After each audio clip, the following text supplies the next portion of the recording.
Hey, everybody, and welcome back to the show. I'm Kristi Lowe, I'm your host, and I am really glad you were back with us again today.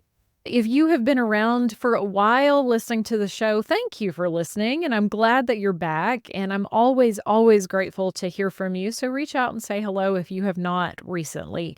And if you are newer around here, we are kind of a fun show where we talk about everything under the sun, everything under the sun. And sometimes I have guests and sometimes it's a solo episode. This next couple of weeks are going to be solo episodes. We are talking about being naked and unafraid. And yet, asterisk beside that, everyone is remaining fully clothed throughout the recording. So no naked people here, just spiritually healthy, mature folks, right? Because y'all know I'm so spiritually healthy and totally mature, right? Ah, yes, we know. Anyways, we are just in for a treat today. I'm excited because we're going to continue talking about this series of being naked and unafraid. And last week we talked about being vulnerable and what that was like. I shared with you guys that my husband and I had been involved in a small group that had just been so beautiful, and they meant so much to us in the way that everybody opened up and shared their stories and got real with each other, and how gorgeous it was. It was just the best. And so if you haven't listened to that episode, go back, give that one a listen. Loved it. I loved those people. I saw one of the ladies from that small group in the grocery store just today. And y'all, I just got to tell you, it just made my heart smile to see her. And so go back and listen to that, if only just to know that, like, small group does not have to be boring or awkward. And so there you go. There's my plug for today for small groups. We are moving forward a little bit today, but before we do that, I want to make clear one thing, because I never, ever want to lead somebody astray. That's really hard and heavy on my heart. Today, we're going to talk about some stuff that could make you possibly think that we're talking about maybe a prosperity gospel kind of thing.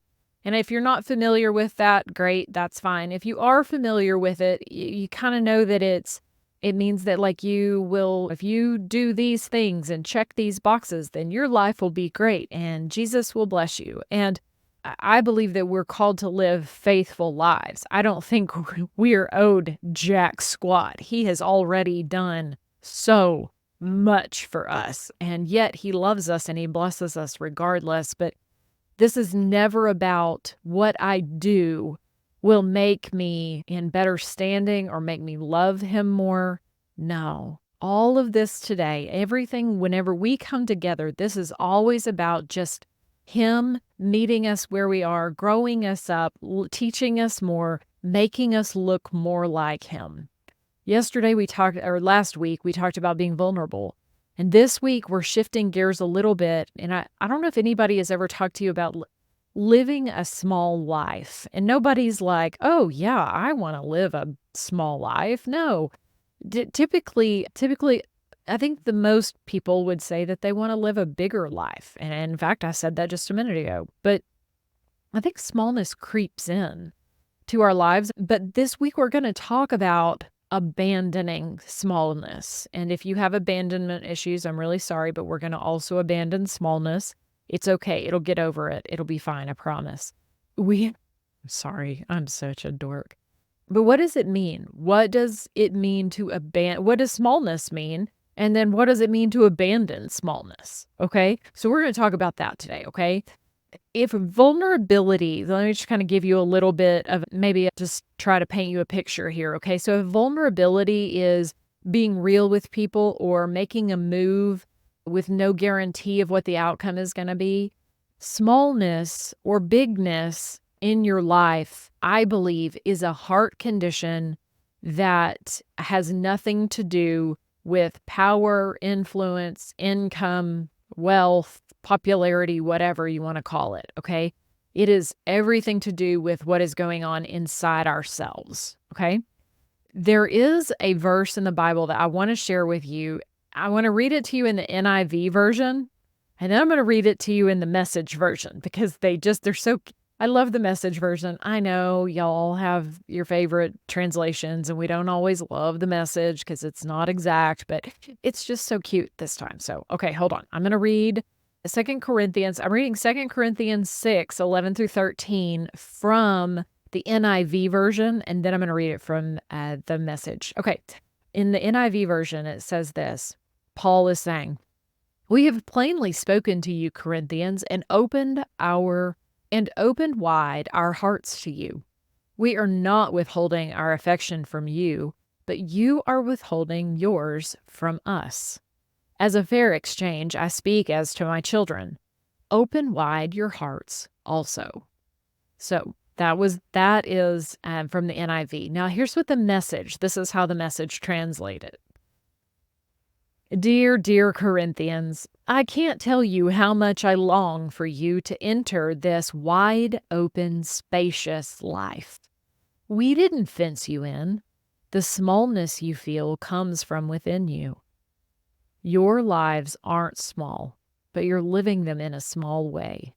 I'm speaking as plainly as I can and with such affection. Open up your lives. Live openly and expansively.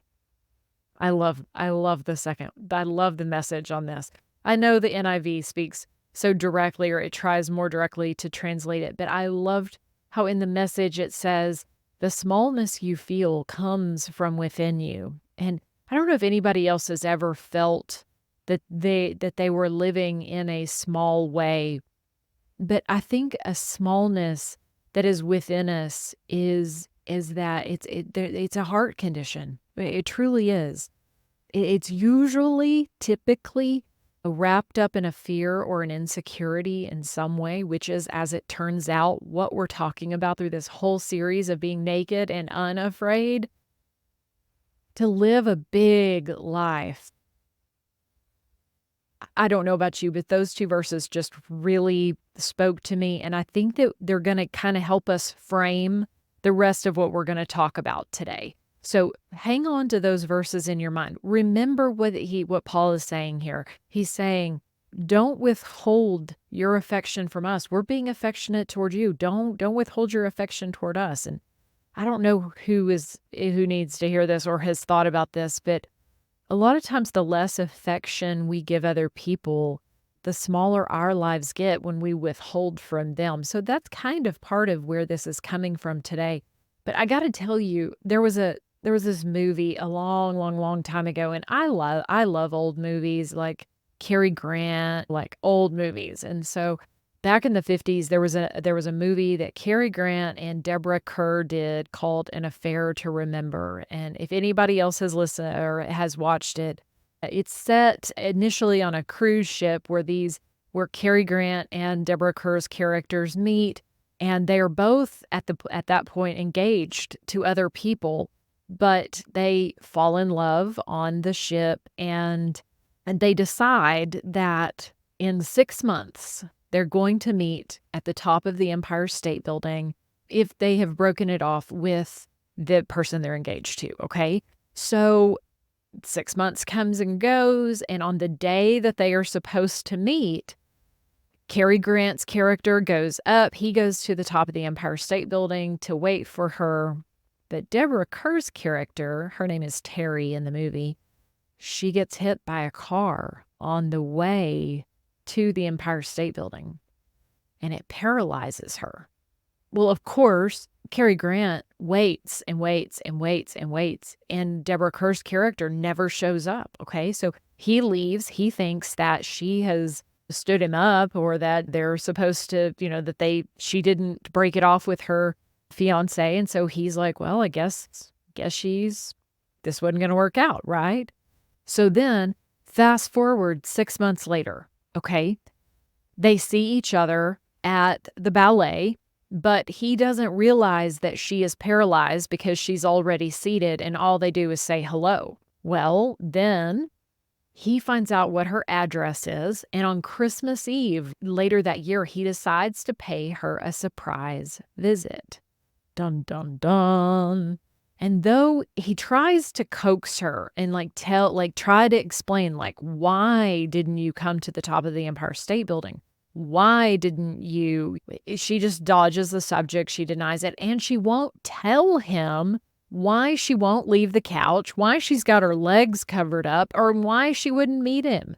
And so of course, it's the movies, right, y'all? And so later in that scene, he has this epiphany and he realizes that she is actually paralyzed, okay? And he y'all, oh, Terry, the character's name is Terry, Deborah's character, Terry, nearly gives up on her chance for love because she was too prideful to admit that she was handicapped, which is blows my mind. And I love that movie, but y'all, she was so stubborn. And I'm saying that because then I'm like, yeah, we're stubborn too, like that sometimes, aren't we?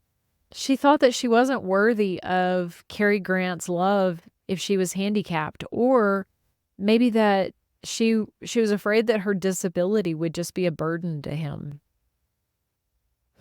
Friends.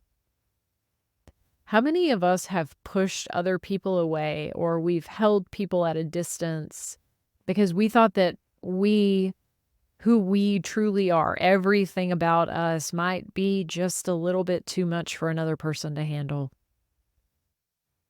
It's those fears, rational or irrational fears, that lead us to live smaller lives. Like in that movie where she wouldn't admit to him, and she was like, "Well, I'm not a whole person now.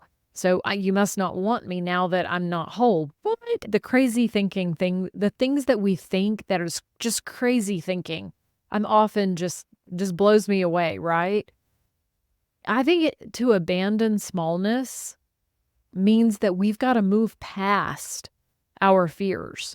What is it? 2 Timothy 1:7 that says that God has not given us a spirit of fear, but of power and love and a sound mind. When we have smallness in our lives, I think it is all an internal struggle. Okay?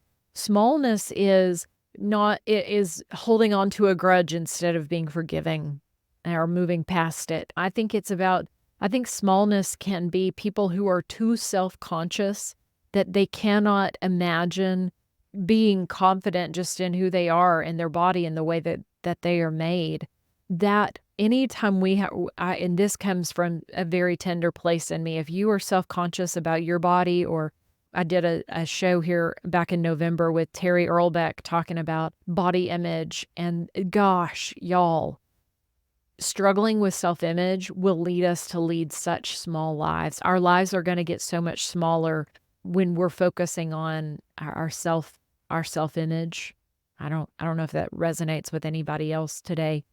It could be other things too. There are other ways that the inside of us, our minds, it could be something as simple as it makes you uncomfortable to give someone else a compliment or tell them something positive about themselves. Maybe it just makes you feel awkward. Or it could be you passing up an opportunity, kind of like what Deborah Kerr did in the movie. She had the opportunity to tell him, I'm paralyzed, and let him decide. And sometimes people will pass up on an opportunity because they are afraid of saying the wrong thing, or that they're not going to be enough, or they're going to be rejected by someone. Something I've realized lately is there are people in this world who just have an element of strife in them. And what I mean by that is it's just people who really like to argue and be divisive. And that can be one of the easiest ways to make your world and your life smaller, is whenever you feel the need to argue with people all the time. Oh my gosh, I don't have enough energy to argue with people. I do have to argue with people sometimes. Do not get me wrong. I will stand up for myself when I need to. But just to create an argument just for the sake of an argument, I don't want to do that. I don't have the energy for that. But some of you do, and maybe that's you. And if that's you, maybe examine how much of your life is being taken up by that, whereas your life could be so much richer without it. I think smallness could even be shrinking back because you fear failure more than you want success. And if that's you, maybe it's time to examine whether or not shrinking back is part of what God actually is holding for you. I don't think he ever calls us to just be wallflowers. I do think that there are those of us who are quieter than others or maybe more reserved than others. And y'all know I have a microphone, so I'm obviously not the shy one in this group. But but I think that he calls us to live a full life. And that fullness is going to look different for all of us. And yet, I think there are some common things that we can struggle with. Like, there are people who really struggle with having a negative outlook. You may be the negative Nelly or the, what is a negative Nancy or whatever it is, and always see the bad instead of seeing the good. That's a small life. If you were skeptical or critical of other people, your life is getting smaller whenever you are skeptical or critical of people. It is a heart condition. This is about a sanctification of our heart, and sanctification is a big word that just means making us look more like Jesus. And I don't know about you, but I want my heart to look more and more like him every day. Every day. And if it means that I need to examine the ways that I'm shrinking back or I'm comparing myself to others, whatever it is that I'm doing that's causing my life to be smaller than it should be, I want the Lord to have access to that. And I want him to get to say, okay, we're going to deal with this in your life. What is it in your life that you see him saying, hey, let's grow up in this, or hey, why don't you give this fear over to me? When I think about all of these ways that we've just talked about, I think that it's whenever we abandon those things or we lay those things down, we grow bigger on the inside. Like, and what was funny is when I was preparing for this and I was thinking about abandoning smallness, I was like, well, I don't really want to abandon my skinny jeans, but I don't want to give up. Yeah, I'm just kidding. This has nothing to do with our waistline or anything like that. But I want us to grow on the inside of ourselves. I want our hearts to be bigger and fuller and richer. The next thing is that I believe, and this may be the most tender to me, is that I think when we abandon smallness or we say, I'm not going to live a small life, that means that we take on this vision of a life that's going to outlive us. And I don't know if this is I don't know if this is I don't know if this is a midlife crisis. I don't know if this is just me waxing poetic or if that I'm just getting to the age where I've started to realize that there's gonna come a day where I'm not on this side of the dirt and there will be a legacy. I'm gonna leave a legacy. You're gonna leave a legacy in one way or the other, right? I want to live a life that outlives me and blesses my kids, kids, kids, kids. And I want to make decisions that bless those generations. We're starting a heritage of faith. Let me rephrase that. Maybe you are the first believer in your family, or maybe you as a family have not had a really color, maybe you as a family have a colorful history and it's not exactly one that you're proud of. Maybe you're the one who's trying to start a heritage of faith from maybe even the ground up. And I just want to remind somebody today that it may start with you, but the Lord is so faithful and he will not let that word return void whenever we pour out our lives in his service and in his honor. And when we are trying to set up a legacy of something that that outlives us. And I'm not talking about any kind of there's no self-righteousness in this, y'all. Y'all know I am a hot mess express. And a lot of you are too, because I know you. A lot of you, I know you. And if I don't know you, darlings, I can't wait till if I get to see you on this side of heaven or the other side of heaven, we're going to have like a Hot Mess Express like club. Are we already in a Hot Mess Express club? I think we are.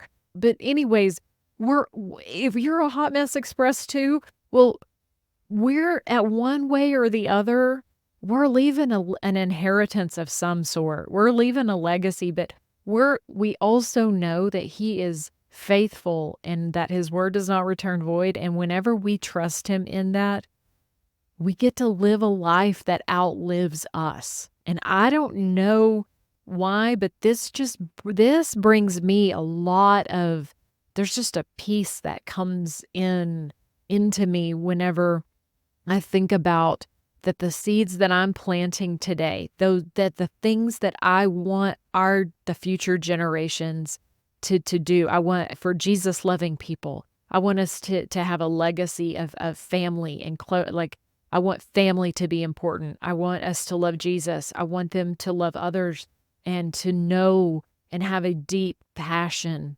for the word and for the Lord. And I pray those things over my children.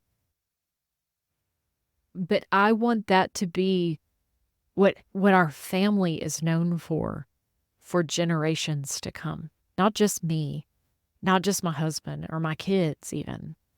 I want that to be the generational way we are known for. I want that to be how we are known for generations to come. And when you shift your thinking to that, I want this to be something that outlives me in a beautiful way. When we begin to focus on the people that are coming after us, suddenly my decisions I'm not petty. I'm not tied up in unforgiveness. I'm not so apt to hold a grudge or shirk or shrink back. I want to live a bold, confident life. Big life, one that outlives me. I want to live one that is, and I do believe that is a big life. It's a life so much richer than any money or position could ever afford.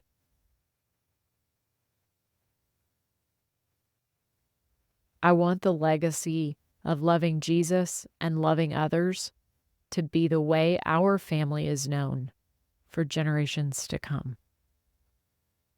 I do. I really do. That to me, that's a big life. That's Brian Buffini. He has a podcast called It's a Good Life or The Good Life. I can't remember. It's a Good Life. I think it's called It's a Good Life. And to me, that's a good life, man. If we can abandon the insecurity things and we can let go of pride and the ways that we withhold affection from people, if we can walk with that in an upright way and live this out in a way that is something that will outlive us, I think that's how we abandon smallness. I think that's it right there.